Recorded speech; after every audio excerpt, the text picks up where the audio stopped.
আর এই যে ছোট মানুষ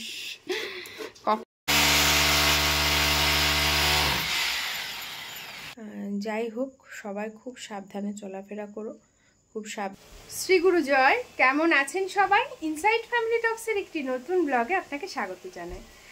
তো আজকে বাজে এখন ঘড়িতে 1টা দুপুর। এখন থেকে ব্লগটা স্টার্ট করছি, সাথে দেখো। আশা করি আজকের ব্লগটা খুব ভালো লাগবে।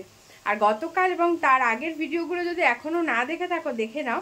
কারণ সেই দিন আমি বলেছি তোমাদেরকে এই দুটো ভিডিওতে যে আমাদের বাড়িতে এসেছে একটি নতুন সদস্য।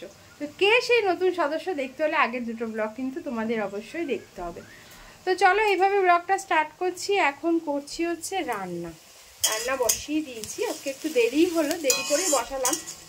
স্নান হয়ে গেছে, পুজো টুজো দিয়ে কাজকর্ম সেরে তারপরে রান্না বসিয়েছি। তো দেখাই তোমাদের আজকে কি রান্না হচ্ছে। দেখো, এখন আমি একটু পেঁয়াজ ভাজছি বেরেস্তা করব বলে। আর বেরেস্তাটা শুনলে তো তোমরা বুঝতেই পারো যে বেরেস্তাটা অবশ্য অনেক কাজে বেরেস্তা লাগে, অনেক রান্নাতেই ভালো লাগে, তবে স্পেশাল যেটাই লাগে সেটা হচ্ছে বিরিয়ানি।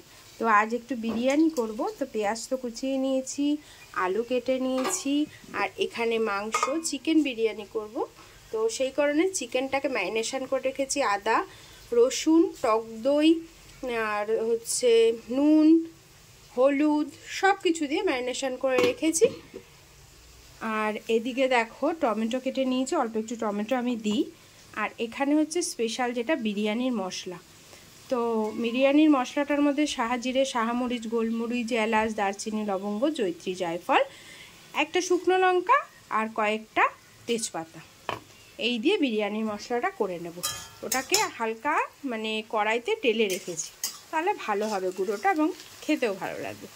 তো চলো তোমাদের সাথে আজকে আমার সহজ পদ্ধতিতে কম সময়ে আমি কি করে চিকেন বিরিয়ানি করি সেটা ভাবছি শেয়ার করি। হঠাৎ তো আমাদের ইচ্ছে হতেই পারে, তো সবসময় বাইরেটা কিনে না খাওয়াও আমার মনে হয় ভালো। তখন তোমরা কিভাবে খুব তাড়াতাড়ি সহজ উপায় করতে পারবে, ঠিক আছে? পেঁয়াজ আমার কিন্তু বেরেস্তা করা হয়ে গেছে পেঁয়াজের। এবার কড়াইতে একটু গোটা গরম মশলা ফোড়ন দিয়ে দিয়েছি, দিয়ে আবার অল্প একটু পেঁয়াজ ভাজছি, তারপরে মাংসটাকে দিয়ে দেবো এর ভেতরে। ভাজা হয়ে গেছে, এবার টমেটোটা দিয়ে দিয়েছি। টমেটোটা একটু ভেজে নিই, টমেটো থেকে একটা জল বেরোবে, তাহলে ওটা ভালো মিশে যাবে। আজকে হাওয়া দিচ্ছে, দেখো সব উড়িয়ে নিয়ে চলে যাচ্ছে। দেখো অবস্থা, এই দেখো বিশাল হাওয়া দিচ্ছে আজকে। সব মানে পাতা ঠাতা উড়ে টুড়ে একাকার হচ্ছে আজকে। টুপটাপ করে শুধু পাতা পড়ছে। হেভি ওয়েদার আজকে, ওয়েদারটা একদম দারুণ ওয়েদার।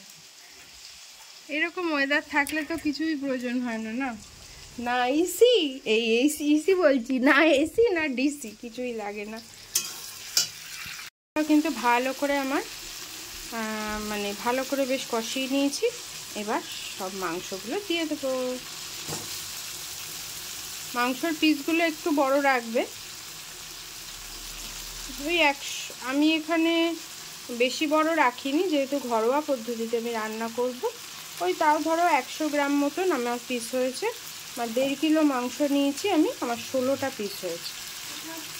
তো বুঝতেই পারছো অ্যাভারেজ 100 গ্রাম করে আছে। আমি মাংস কষানোর সাথে সাথে আলুটাও দিয়ে দিয়েছি। আলুটাও এর সাথেই মানে সেদ্ধ করে নেব, তাহলে কি আর আলুটাও না খেতে বেশ ভালো লাগবে। আলুর মধ্যেও সব মশলাগুলো ঢুকবে, ভালো লাগবে খেতে। এদিকে মাংস কষাতে কষাতে আমি জলটাও বসিয়ে দিলাম গরমের জন্য, ভাতটা করব। ভাত হয়ে গেছে, মাংস হয়ে গেছে, আমি কড়াইতেই ভাপাবো, তো সেই জন্য অল্প একটু আলু ঝোল রেখেছি। মাংসগুলো তুলে নিয়েছিলাম আলাদা, এই যে আলু ঝোলটা আলাদা তুলেছি।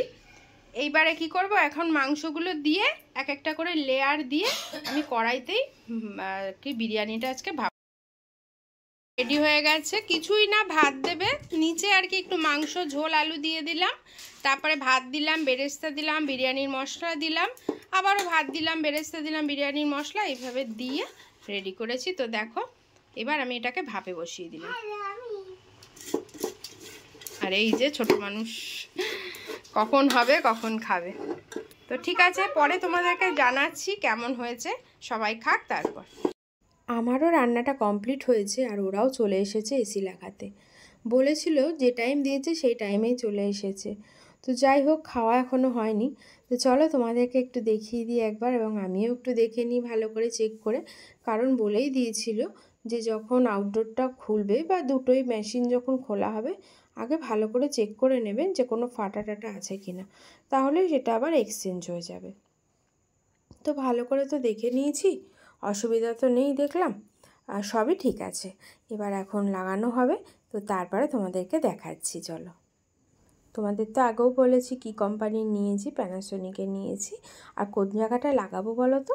ঠিক আমাদের জানলার ওপরে যে জায়গাটা ফাঁকা রয়েছে এখানটায় লাগাতে বলেছি। দাদাদের বলেছি আপনারা ঠিকঠাক করে মাপঝোপ করে নেবেন, কারণ আমাদের যেহেতু জায়গা খুব শর্ট, খুব অল্প জায়গা, তো তার মধ্যে লাগাতে হবে। বাট ওনারা এত সুন্দর করে সেট করে দিয়েছে, একদম পারফেক্ট জায়গায় লাগানো হয়েছে এসিটা। তো ওরা তো লাগাচ্ছে, ঘড়িতে 4:30 বেজে গেছে, খুব খিদে পেয়ে গেছে, আমি আর মা আর পাচ্ছিলাম না।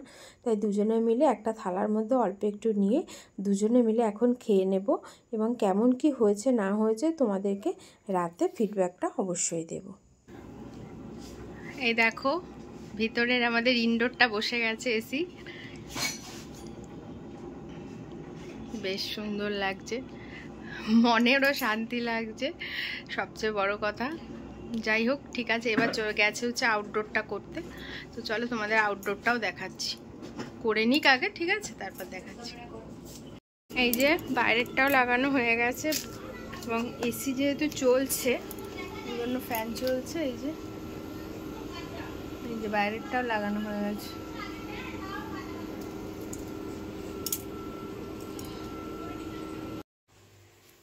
সব পরিষ্কার পরিচ্ছন্ন করে এই আমি আর মা বসলাম। মা এখনো বসেনি, চা করতে গেছে, আর আমি আর সোনা বসে রয়েছি। এখন একটু চা খাবো। মানে এত নোংরা হয়েছিল, বাবারে বাবা, পুরো ঘর ধুলো ধুলো, ড্রিল করে যেহেতু, তো সব পরিষ্কার হয়ে গেছে। বসলাম, চাটা খেয়ে নি, তারপরে তোমাদের আরেকবার ফাইনাল দেখাচ্ছি। আমি বলেছিলাম যে কালকে আমার চ্যানেলে দেবে, তুমি তো আমার চ্যানেলে দিয়েছো, দেখেছো মা? ঠিক আছে, চলো আমরা একটু চা খেয়ে নি। এই দেখো ফাইনাল তোমাদের আরেকবার দেখিয়ে দিলাম। এখন বাজে ঘড়িতে প্রায় 9:30 রাত। তো এই লাগানো হয়ে গেল, অনেকটা নিশ্চিন্ত। বাড়ি তো চলে যাব আজকে ভাবছি, কিন্তু কিছুতেই বৃষ্টিটা কমছে না, জানি না। সব চাদর টাদর পাল্টাতে হয়েছে, মাই সব চাদর টাদর পাতলো, পুরো ধুলো ধুলো হয়ে গেছিলো একদম। তো বৃষ্টি হচ্ছে বাইরে এখনো, টুপটাপ টুপটাপ করে পড়েই যাচ্ছে, জানি না। দেখি রাত হলো আজকে গেলে কি সুবিধা হতো আমার। এই দেখো বৃষ্টি পড়ছে, দেখা যাক, যদি কমে তো ভালো, তাহলে ও আসবে আমাকে নিতে। দেখো বৃষ্টি পড়ছে, পুরো ঠান্ডা হাওয়া দিচ্ছে, মনে হচ্ছে যেন আমাদের এসিটা বসিয়ে পুরো দুনিয়াটা ঠান্ডা হয়ে গেল।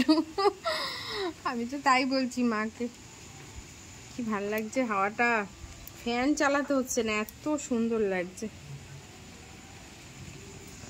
পুরো ঠান্ডা হয়ে গেছে। খাওয়া দাওয়া হয়ে গেছে রাতে, আর সবাই শুয়েও পড়েছে। তোমাদেরকে তো বলাই হয়নি, মানে এত আজকে ব্যস্ত সারাদিন, যেহেতু এসি লাগাতে এসেছিল। তো বিরিয়ানিটা কেমন হয়েছে, বিরিয়ানিটা সবাইকে ভীষণ ভালো ফিডব্যাক দিয়েছে, খুব ভালো হয়েছে। মানে একদম হালকাও হয়েছে, অথচ খেতেও খুব টেস্টি হয়েছিল। আর সবাই বললো ভীষণ ভালো হয়েছে, কোনো ঢেকও ওঠেনি, খুব ভালো হয়েছে। আমরা তো রাতেও আবারও খেলাম, দুপুরবেলা কোনো রকমে আমি আর মা আর কি নাকে মুখে একটুখানি খেয়েছিলাম, মানে আমরাও খেতে বসবো, ওরাও চলে এসেছিলো, তো সেই জন্য ঠিক করে খেতেই পারিনি দুপুরবেলা। তা এখন রাতে খেলাম, বেশ ভালো লেগেছে খেতে, খুব ভালো হয়েছে। তোমরা এইভাবে করে দেখো, এটা করতেও তাড়াতাড়ি হয়ে যায়। তোমরা মানে হঠাৎ কোনো ইচ্ছেও যদি হয় খেতে, তোমরা এইভাবে করেও খেতে পারো, যদি বাড়িতে চালটা থাকে।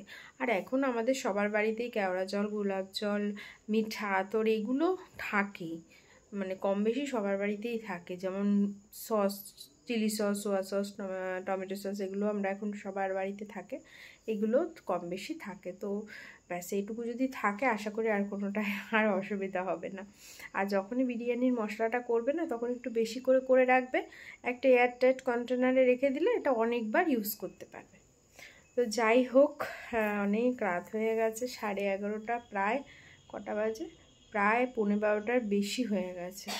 এখন আমি ভিডিওটা এখানেই শেষ করছি। তো কেমন লাগলো ভিডিওটা অবশ্যই জানিও, প্লিজ প্লিজ জানিও। তোমরা যদি জানো তবেই আমার ভালো লাগে ভিডিওটা করতে। তো সেটাই তোমাদের কাছে আমার রিকোয়েস্ট রইল। আর যদি ভালো লাগে লাইক করো, আর তোমার বন্ধুদের সাথেও ভিডিওটা শেয়ার করো। আর আমার চ্যানেলে নতুন এসে থাকলে এটা সাবস্ক্রাইব করে আমার পাশে থেকো। সবাই ভালো থেকো, সুস্থ থেকো, আর খুব সাবধান। হেলমেটটা মাস্ট বাইক চালালে, আর 4 চাকা চালালে অবশ্যই সিট বেল্ট। কারণ সত্যি কথা, এই মধ্যমগ্রামে আমাদের ইদানিং একের পর এক এত ভয়ঙ্করভাবে অ্যাক্সিডেন্ট হচ্ছে, আজও হয়েছে, এবং পুরো স্পট ডেট। এই এক্ষুনি আমি ফেসবুকটা অন করলাম, ফেসবুকটা অন করার তো সময় পাইনি, এখন অন করে দেখলাম মেবি রাত্রির 9টা নাগাদ হয়েছে ঘটনাটা, 8টা-9টা নাগাদ হয়েছে। তো যাই হোক, সবাই খুব সাবধানে চলাফেরা করো, খুব সাবধান। তো চলো ভিডিওটা শেষ করছি, টাটা।